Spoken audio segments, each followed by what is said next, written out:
Hello. Time for another episode of That's What Dread Said. This morning's dread came up kind of quickly and it left pretty quickly.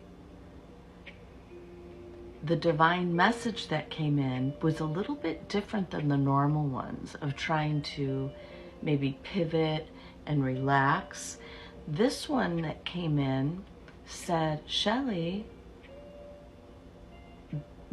like my guides are coming in to give me blessings for the day. Like it's powerful life force, God force coming in.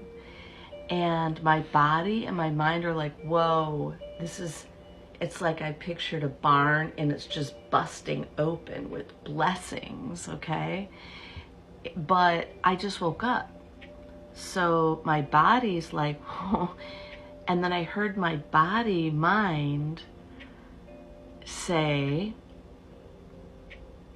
to God, kind of like, go easy. I'm just waking up. Like I'm excited. I want to be excited about this stuff, but give me a couple of beats to get caught up. Because at first, what I'm realizing is these dreads can actually be life force pumping through you, wanting to do the day, wanting to experience the day. But before, we would maybe interpret that as, oh no, anxiety, and because it's the same feeling. And I even did read somewhere that anxiety feelings in the brain read the very same as excitement. And it sure feels the same. So I wanted to share that very quick dread and then message that now I'm realizing as I've cleared a lot of shit out of my life, a lot of the negative voices coming in and latching onto the fear and then following it around going, now that's kind of been cleared out. I'm just kind of left with a clean slate. And now's the time that I can receive the blessings, because now, I keep saying now, but now, I'm emptied of that. So now things can flow in.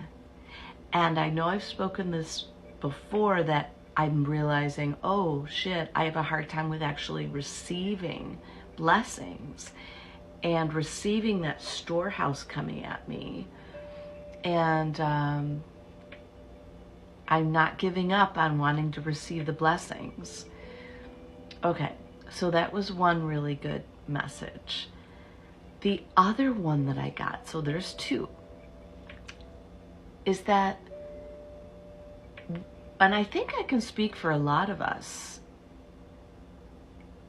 fear, when we get scared about something, we automatically like jump out of our bodies or we run from it.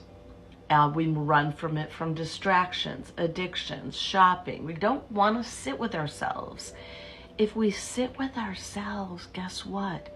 It's God, life force, love, wanting to just talk. But yet we've been trained very deeply to run away, because sometimes, and then tricked that life force is like Satan, or that life force is the devil. I mean, sometimes it is. Sometimes fear shows up with that very dark energy. Okay. The visual was that I'm at a campfire and I'm listening to the story. And then all of a sudden it gets really scary. Like whoever's telling the story is really good. And it's getting to the scary part, where actually the person telling the story can morph into, let's say, the scary demon or monster or dark energy that's part of this story. So what happens when that happens? Or, I won't go there too much, but you get bored. Let's say you get bored with the story.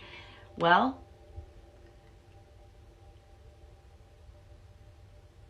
we're at the campfire. What do? We get up, we immediately leave our bodies, whether we go blank stare, now I'm bored, or I'm too scared, I'm going to run into my tent. I'm not going to stay at the campfire. This is too scared. So I'm at the campfire. I just want to encourage everyone, stay at the campfire and let the fear tell the story and let yourself be freaking out and scared. But stay right there at the campfire, listening and letting your body feel it. Because if you do, you pop out to, and I don't want to call it a happy ending because, innuendos, but there is a happy ending. The ending isn't just this demon frightening the hell out of you and you run away, the end. What I want to share is that you stay with it. You face that fear. It starts to dissolve as you're there with it. And then the story keeps going. It's like we didn't wait for it. We didn't wait for the happy ending. Who doesn't want a happy ending? Okay, for real. So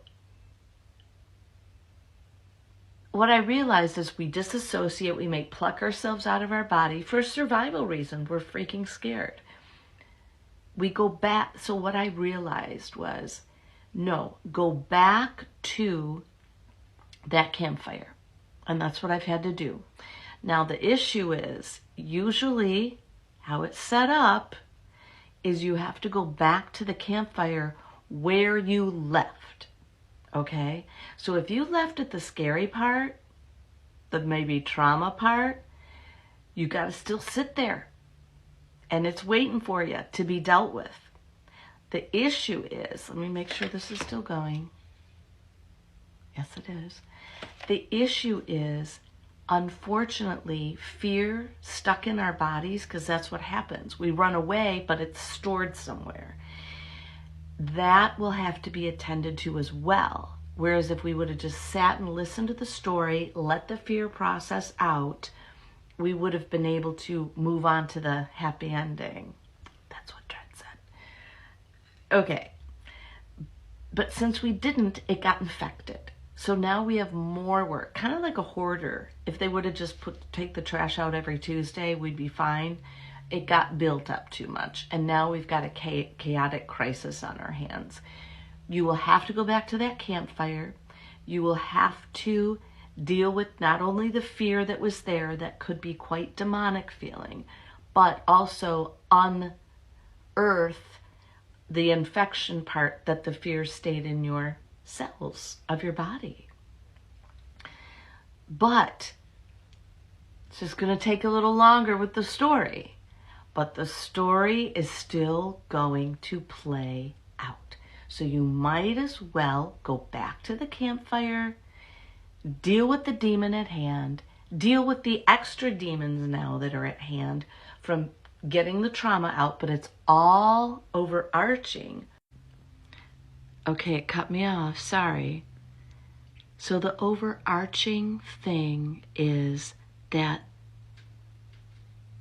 there is a happy ending to these stories.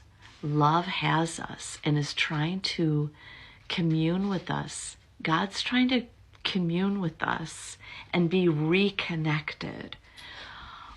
But when we're at the campfire and the dark energies and the fear, that's all we think. It's like fear, the end. That's why a lot of religions, they preach such fear and then that's it. It's like, no. If you sit with it, wait it out, deal with what's in front of you. In that campfire story, if you listen long enough, on the other side is the freedom and the connection and the joy-filled, everlasting connection that you'll always be able to have.